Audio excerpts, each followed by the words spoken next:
grandson Hayden, so during the video of this, he's in the background helping us. He wants to get a hold of the light that's shining on him. But if you hear any baby noises or anything, this is Hayden, so we thought you'd like to meet him. Hi, Hayden. Hi. Hi, my name's Linda from HoopSisters, and now we're going to show you the Starry Path quilt. This is the full version blocks, and we also have a half version block. And this is the half version block. The block is right here, where we have half of a starry path, and we have half with just white fabric and quilting. So for the block today, for the Starry Path block, you need a backing fabric, you need fabric 3, and you need fabric 6, and you need fabric 7. You also need thread A in the needle and the bobbin. You need thread B in the needle and the bobbin, a regular embroidery bobbin, and you'll need your Vanish Light embroidery thread. For step 1 of Starry Path, you're going to hoop your battleizer, and you're going to put thread B in the needle and embroidery bobbin thread in the bobbin, and you're going to stitch the pattern out onto the battleizer. So I've done that, and step 2, you're going to place water-soluble thread in the needle only, and then you're going to take your fabric 7 and you're going to place it right side up over this section, and the machine will stitch a tack down. Well, we finished doing the tack down for step number 2, and now I'm going to trim it a scant 1/4 inch. Anything on the inside of your block you would trim a scant 1/4 inch. Anything on the outside right here, we're just going to leave that. We like to leave ideally about a 1/2 inch on the outside.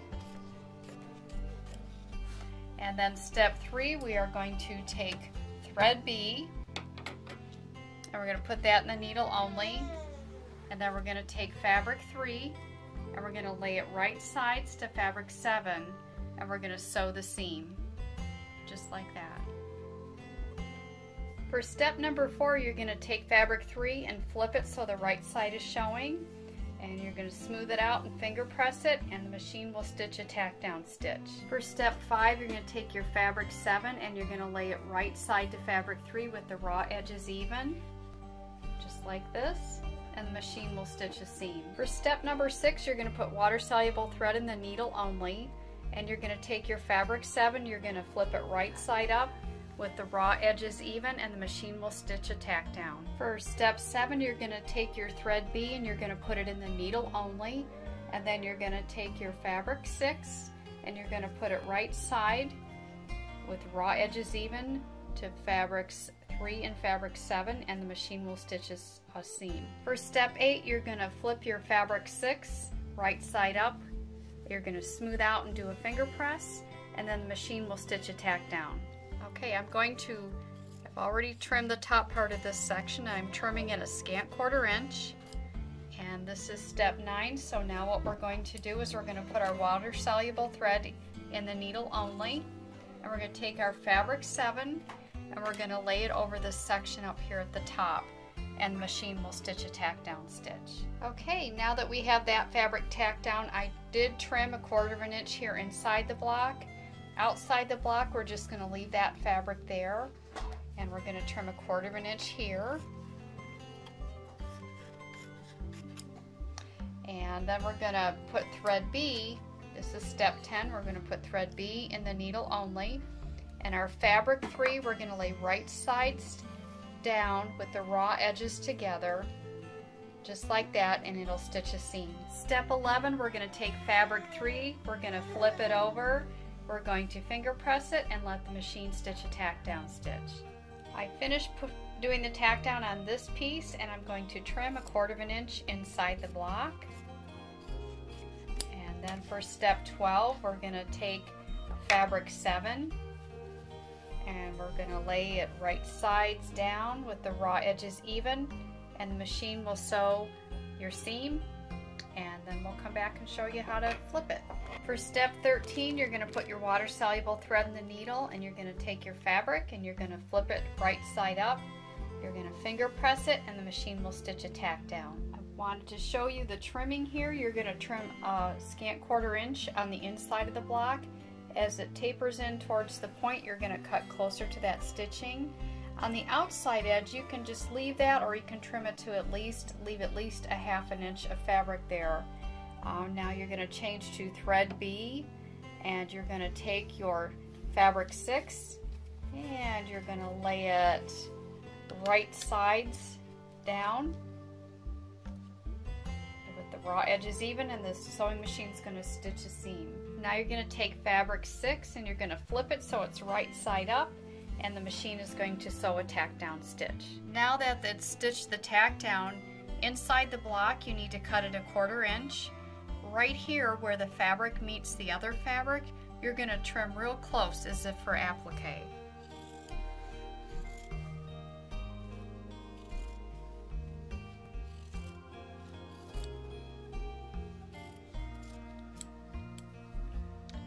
Little tail here where the seam was, so I'm going to go ahead and cut that nice and close to the stitching as well. Now for the rest of this, the other half of this block, it's basically a repeat of what we've already done.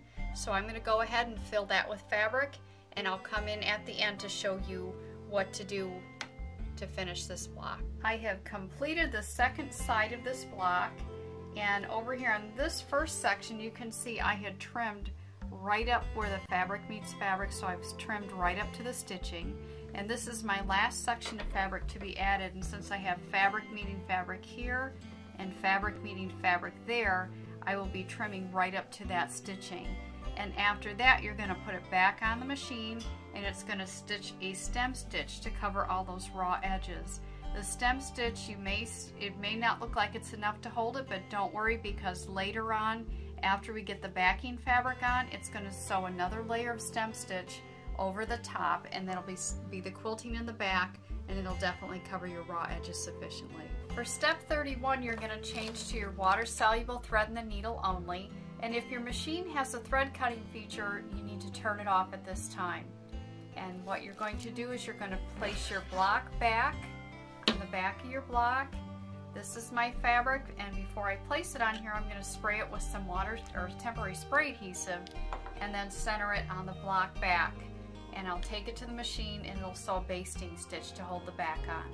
For step 32, you're going to change your thread to thread B in the needle and also in the bobbin, and it's going to stitch the second layer of stem stitches. The 33rd and final step for this block is you're going to put your thread A in the needle and also in the bobbin.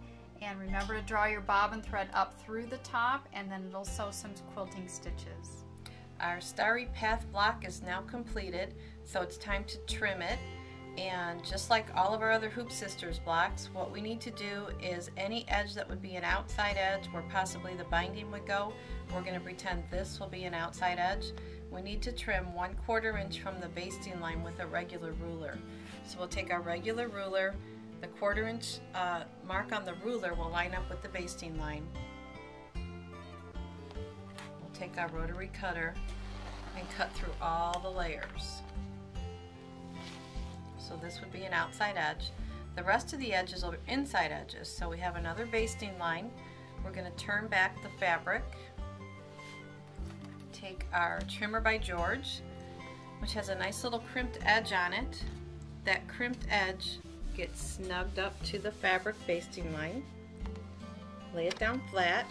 Take your battleizer, give it just a little tug. Make sure you have no block front fabric peeking through here, like this. We'll fix that. Okay, snug it up. And then we'll take our cutter, cut off the batting and the backing, and do that on all the other sides. And these are your inside edges.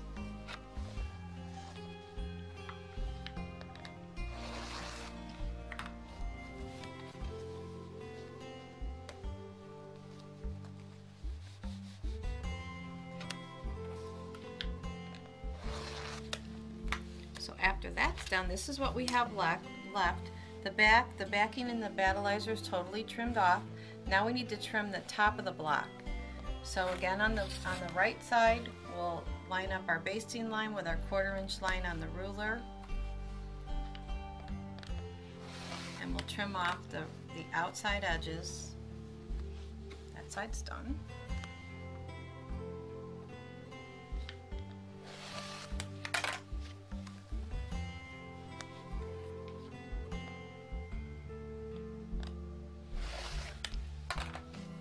So here we have our finished trimmed block with the back. This is again our edge for our binding, and these edges will be joined together. They're inside edges.